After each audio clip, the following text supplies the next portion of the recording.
안녕하세요. 지식한방입니다. 베센트 재무장관이 중간선거를 위해서 이제 본격적으로 나섰습니다.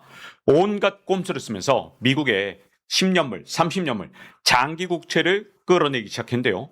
근데 장기 국채 금리에 가장 민감한 게 메모리 반도체 주가라고 말씀드렸죠. 그래서 우리나라 입장에서는 이제 베센트 재무장관이 과연 중간선거까지 앞으로 또 어떤 마술을 부릴지 그걸 계속해서 지켜봐야 됩니다. 그런데 베센트 재무부 장관 너무나도 뛰어난 사람인 건 맞는 것 같습니다. 사실 8월 19일에 무슨 일이 있었냐? 미국의 국가부채가 처음으로 40조 달러를 돌파했거든요. 이게 얼마나 심각한 거냐? 여러분, 미국의 국가부채는 2017년까지 20조 달러였습니다. 근데 2017년 미국이 건국한 지 240년 됐던 때거든요. 그런데 240년 동안 쌓인 빚은 20조 달러. 그런데 오늘 40조 달러가 됐다는 건 무슨 말이냐? 240년 동안 쌓인 빚하고 똑같은 빚이 단 9년 만에 새로 발생했다는 뜻입니다. 그러니까 원래 헤드라인이 미국의 국가부채가 드디어 40조 달러를 돌파했다. 이렇게 나와야 되는데 베센트 재무장관이 너무나도 시의적절하게 재무부가 바이백을 최소 2배 확대하겠다. 이렇게 발표하니까 모든 언론의 헤드라인이 바뀌었죠. 재무부가 바이백을 한데 미국의 재무부가 이제 미국의 국채를 되사준다는 거야. 이렇게 되면서 모든 헤드라인이 바뀌면서 악재가 호재가 되는 정말 마술과 같은 일이 일어났습니다. 그랬더니 아니나 다를까 당장 시장에 효과가 있었습니다. 30년물 국채금리가 5.16이었는데 이게 5.196이 됐습니다. 그래서 9bp 다시 말해서 0.09% 포인트 빠졌죠. 그리고 10년물 국채금리도 내려갔는데 이건 0.06% 포인트 정도 내려갔습니다. 아주 조금 내려갔어요. 근데 이것만으로도 주식시장이 환호했죠. 왜 그러냐? 원래 이렇게 30년물, 10년물 고작 0.1% 포인트 올랐던 걸로 주가가 특히 메모리 주가가 대폭락을 했다가 요게 조금 내려갔다고 메모리 주가가 다시 급 반등을 하는 현상이 일어났습니다. 그런데 또 심상치 않은 현상이 동시에 일어났는데 금값이 당장 8월 19일 하루 동안 3%가 올라갔습니다. 그래서 최근에 한 2달 동안 지금 금값이 어느 정도 올랐냐? 한 13% 정도 올랐거든요. 결국 달러가 흔들린다라는 우려가 생기면 금값이 올라갈 수밖에 없는데 물론 베센트 재무장관이 바이백을 한다. 그래서 시장의 금리를 끌어내린 건 맞지만 동시에 그 정도로 지금 미국의 달러 그리고 미국의 국채가 위험하다는 신호가 있는 거 아니냐.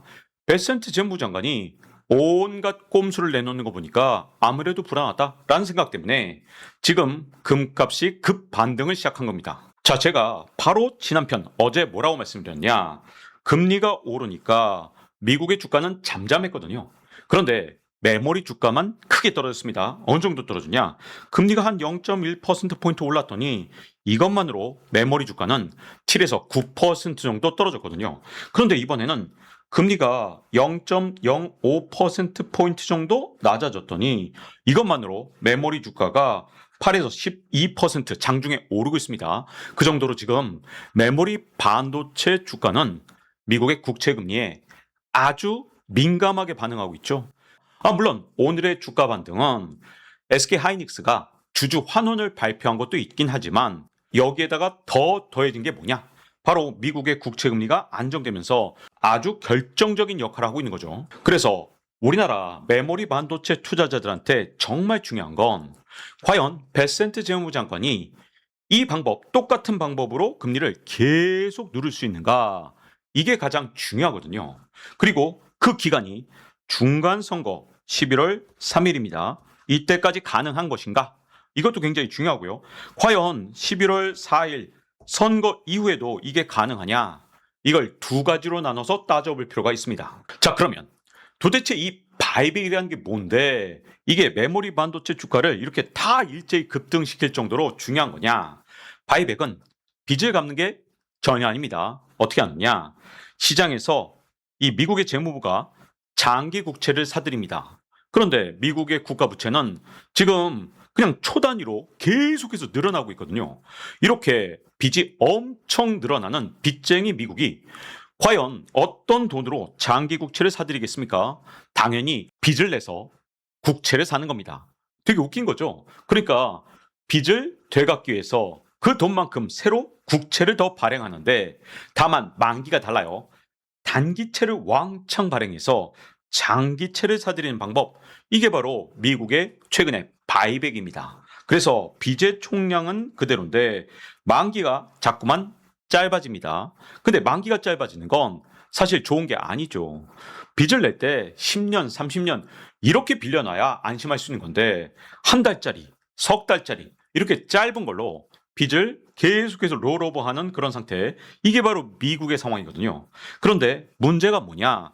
아주 빠른 속도로 미국의 국가 부채가 늘어나기 때문에 단기채 발행량이 한 달 지나면 더 늘어나고, 한 달 지나면 더 늘어나고, 또 한 달 지나면 늘어나고, 이런 식으로 빚을 돌려막기 하면서 계속해서 국가 부채가 급증하고 있는 게 현재 미국의 가장 큰 문제점이거든요. 그런데 심지어 장기채를 사들이기 위해서 단기채를 더 많이 발행한다? 그럼 이 기울기가 더 올라가면서 단기채 발행량이 훨씬 더 빠른 속도로 늘어나겠죠. 그러면 결국 이 뜻이 무슨 말이냐?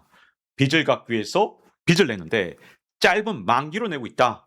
이거 개인이라면 이거 파산입니다. 왜냐하면 만약에 10년물 모기지 대출을 받은 사람이 이 빚을 어떻게든 당장 갚기 위해서 이제 한 달짜리, 예를 들어서 뭐 카드 빚을 냈다?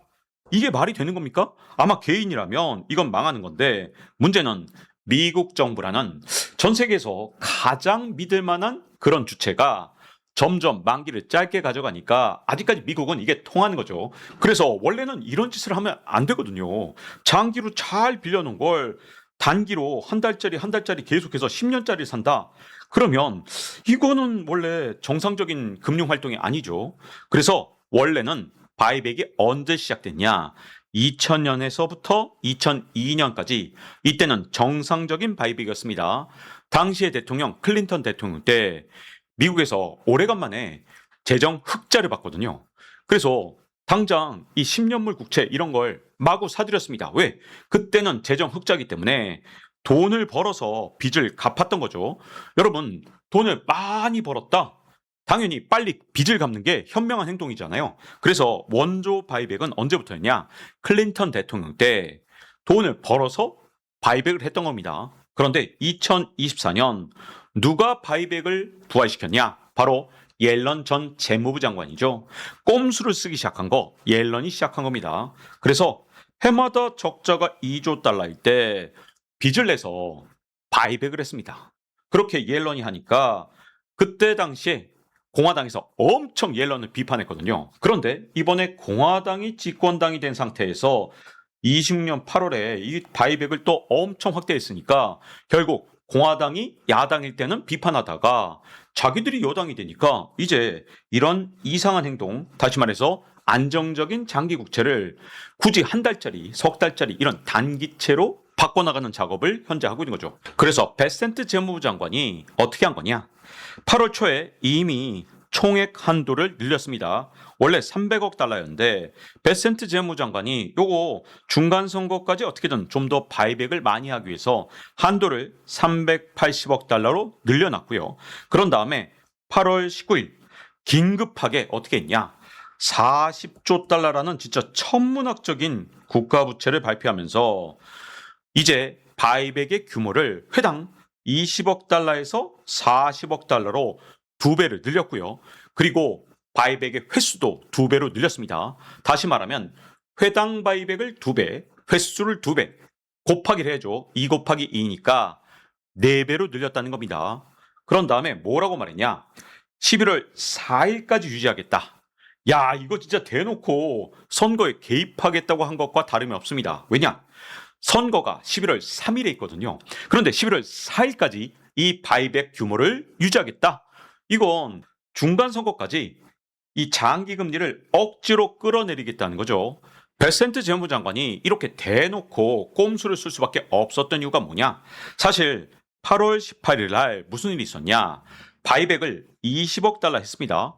그런데 미국의 장기채 금리가 올라가면서 결국 메모리 반도체 주가가 7에서 9% 급락하는 현상이 일어났죠. 그러니까 다급해진 겁니다. 그래서 바로 다음 날 8월 19일에 이제 바이백 규모를 4배로 늘리겠다는 발표를 한 거죠. 그래서 발표 즉시 30년물 미국 국채 금리가 0.09%포인트 내렸고요. 그리고 10년물도 0.06%포인트 내렸는데 이걸로 주가가 급 반등한 현상이 일어났습니다. 근데 이게 역사의 아이러니인 게 이런 이상한 꼼수를 처음 쓴 게 바로 옐런 전 재무부 장관이거든요. 민주당 정권에서 옐런이 장기채 발행량은 크게 줄여놓고 단기채를 왕창 발행했습니다. 그 규모가 얼마였냐? 8천억 달러 규모였거든요.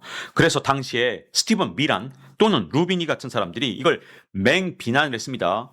이거 선거를 앞둔 경기 부양이다 라고 했더니 옐런이 아유 우리 이거 선거 때문에 그런 거 아니야. 우린 그냥 금리를 안정시키려고 했던 거야. 이렇게 변명을 했거든요. 그런데 그때 당시에 베센트는 어떻게 했냐. 야 이거 옐런이 정치적 행위를 한 거다. 관심은 어디 선거에 있는 거다. 이렇게 맹비난을 했습니다. 당시에 베센트는 월가의 거물이었거든요. 그런데 베센트가 이번에는 옐런이 썼던 전략을 거의 똑같이 따라한 거죠. 2년 만에 결국은 이 역할이 정반대로 바뀐 겁니다. 그래서 베센트는 지금 무슨 짓을 하고 있냐? 옐런이 했던 그런 단기채만 왕창 발행하고 장기채를 잘 발행하지 않는 전략도 쓰고 있고 그리고 바이백 전략도 똑같이 카피해버렸죠. 그런데 이번에는 정말 대놓고 선거 개입이라는 걸 숨기지 않았는데요. 바이백을 재무부가 확대 시행하는 거 9월 10일에 시작합니다. 그런데 11월 3일이 중간선거죠. 그리고 11월 4일까지만 이렇게 바이백 규모를 늘린 상태로 계속해서 바이백을 하면서 미국의 장기채 금리를 억지로 찍어 누르겠다고 선언했습니다. 종료일이 정확하게 선거 다음 날이라는 거 이거는 선거에 자신들이 개입하는 걸 굳이 숨기려고 애쓰지 않겠다는 거거든요. 그러니까 딱 76일 동안만 이런 바이백을 해서 금리를 찍어 누르겠다는 건데 문제가 있습니다. 과연 바이백이 치료제냐? 우리가 병에 걸렸는데 치료제를 맞으면 되겠죠. 근데 문제가 있습니다. 바이백은 어디까지나 진통제라는 거예요. 당장 고통만 있게 만드는 거지 병의 원인을 치료하는 게 전혀 아니라는 겁니다. 그래서 선거 전에 투약을 하면 어떤 일이냐? 체감 금리를 눌러서 표심을 방어한다는 거죠. 자, 이렇게 장기 국채 금리가 내려가면 당연히 주택담보대출구도 내려가겠죠. 그걸 좀 노려서 국민들의 원성을 조금이라도 눌러보겠다는 뜻도 있고요. 그리고 장기 국채 금리가 내려가면 메모리 반도체를 중심으로 해서 AI 관련 주가가 좀 더 올라가는 효과가 있다는 거 당장 8월 19일, 20일 이틀 동안 증명했잖아요. 그래서 앞으로 주가를 방어하기 위한 그런 목적도 있습니다. 그리고 선거 후에는 청구서가 날아올 텐데 진통제라는 건 항상 이게 반동이 일어날 수밖에 없거든요. 그래서 늘어난 단기 국채 이것 때문에 나중에 이게 문제가 될 수 있고요. 그리고 진통제를 끊는 순간 갑자기 고통이 확 몰려오기 때문에 이게 눌렀던 금리의 역습이 일어날 수가 있습니다. 그런데 당장 11월 3일까지 어떻게든 민심을 사야 되니까 지금 76일 동안만 어떻게 막으면 되거든요. 그래서 베센트 재무부 장관이 이런 꼼수를 8월 19일에 긴급 발표를 했던 거죠. 그리고 이 바이백이라는 게 분기당 380억 달러니까 여기다 곱하기 4하면 1년 동안의 바이백 규모가 나오는데 1년 동안 곱하기 4에서 1,520억 달러가 됩니다. 그런데 문제가 뭐냐? AI 기업들의 올해 부채가 1조 5천억 달러거든요.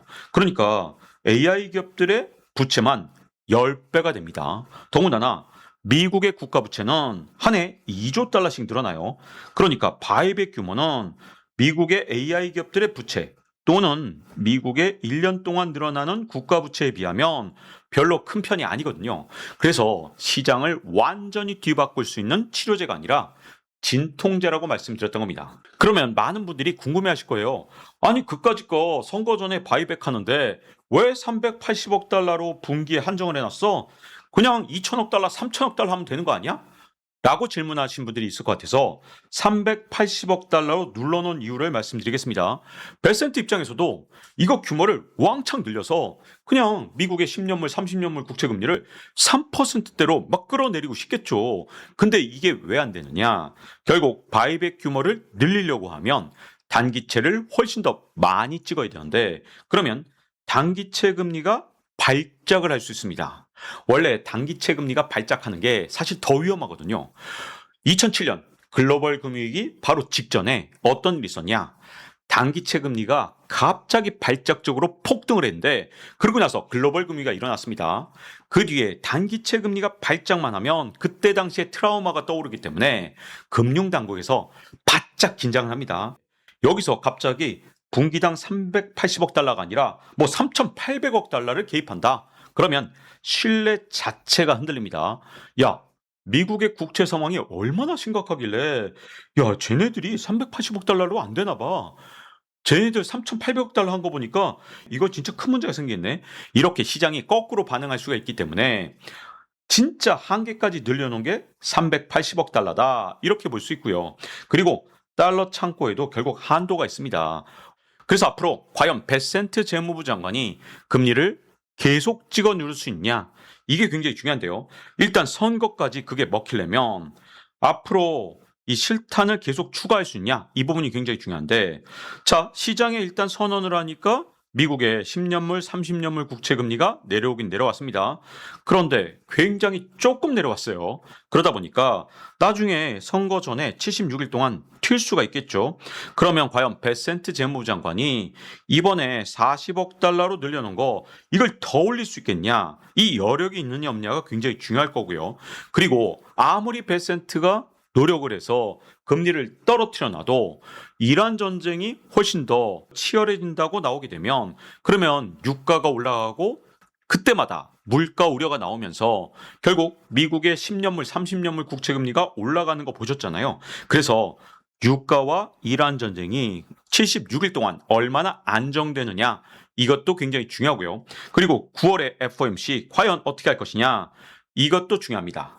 그리고 만약에 문제가 생긴다면 76일 동안 어떤 문제가 있냐? 결국은 미국의 빚이 너무 많아서 생긴 일이거든요. 드디어 미국의 국가 부채가 40조 달러를 돌파했고 그리고 한 해 적자가 2조 달러가 됐다는 건 이미 정해진 일입니다. 이걸 지금 진통제 몇 방으로 해결할 수 있냐? 근본적인 문제는 계속해서 다시 금리 발작을 만들 수 있기 때문에 여전히 주의를 해야 됩니다. 자, 이건 76일 남은 중간 선거까지 일이고요.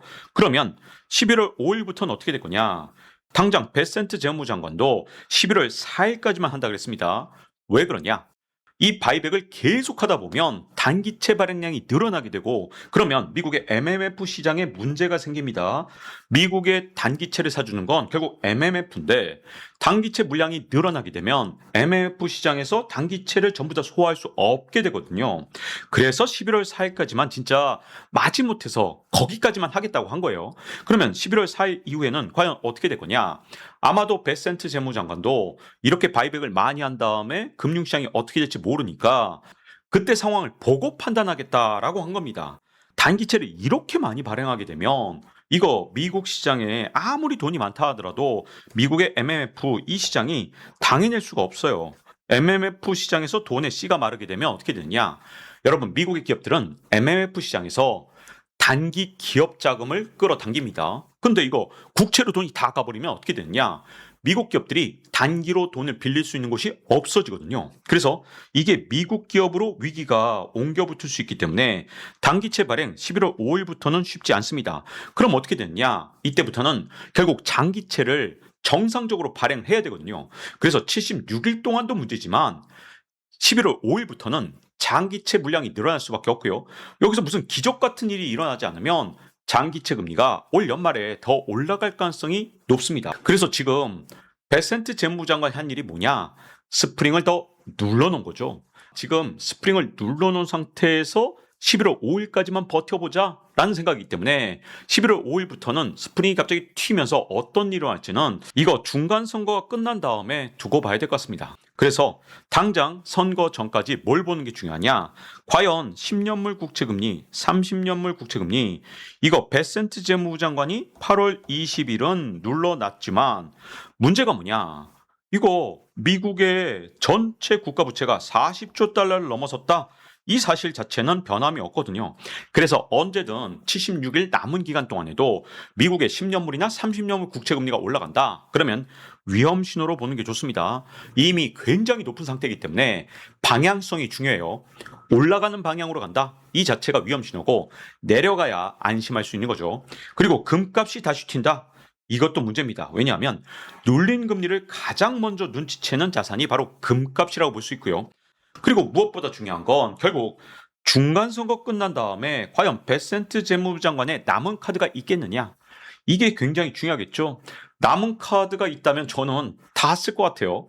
혹시라도 숨겨놨다 하더라도 76일 동안 금리가 다시 튀면 그 모든 카드를 전부 다 꺼내 놓을 겁니다. 그래서 여기에 대해선 펜딩 강의에서 이미 TGA 잔고에 대해서 말씀드린 적 있죠. 마지막 남은 카드는 TGA 잔고를 활용하는 건데 이게 과연 76일 동안 베센트 재무부 장관의 아군이 될 것인지 아니면 적군이 될 것인지 이건 베센트 재무부 장관이 TGA 잔고를 얼마나 잘 활용하느냐에 달려 있습니다. 사실 빚을 갚는 거 이건 개인이라면 카드빚 돌려막기 그리고 이게 기업이라면 망하기 직전 기업들이 이런 짓을 한 거거든요. 근데 이게 국가기 때문에 부채 관리라고 부르고 있고 그리고 미국이기 때문에 야 패권 통화를 가진 달러가 이게 흔들리겠냐? 라는 믿음에 지금 현재 기대서 베센트 재무장관이 꼼수를 내놓은 거죠. 이게 계속 반복되게 되면 달러의 어떤 신뢰가 점점 훼손될 수밖에 없고 달러의 신뢰가 훼손되는 건 결국 금값이 증명하게 될 겁니다.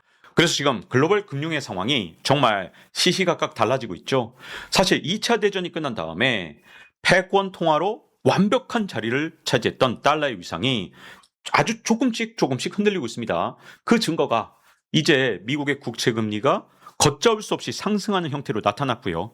이걸 끌어내리기 위해서 온갖 꼼수를 퍼붓고 있고 그러다 보니까 이제 꼼수에 꼼수를 더한 이 달러에 대한 신뢰가 점점 약화되면서 실물 자산이 점점 더 각광을 받는 현상, 이 현상이 전 세계적으로 금융 상황을 크게 바꿔놓을 가능성이 높습니다.